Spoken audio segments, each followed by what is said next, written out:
What is rhomboid fossa of clavicle?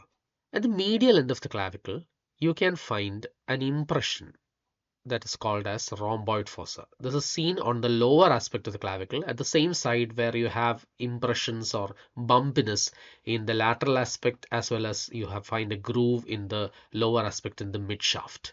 So why you have this rhomboid fossa? It is because of the presence of a strong ligament that attaches the medial end of the clavicle to the first rib. This ligament is known as the costoclavicular ligament. Costo for first rib, and this ligament is called as a rhomboid ligament, and that's why the attachment is called rhomboid fossa. It is an important weight transmission point because clavicle is part of the appendicular skeleton as part of the girdle, and from there the weight is being transmitted to the axial skeleton. Sternum, first rib are all part of the axial skeleton. Now, why is this fossa so important?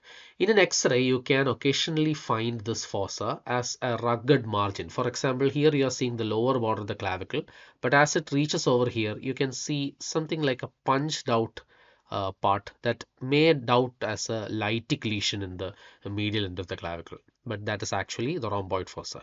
It is more clear when you look at the CT, where you can see the clavicle over here.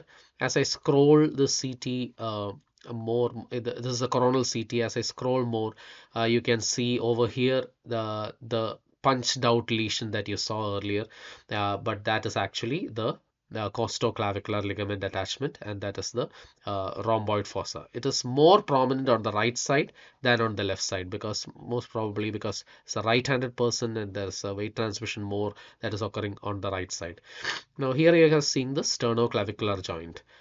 This will be the level of the first rib, so the ligament will be attaching the rhomboid fossa to the first rib. Thank you.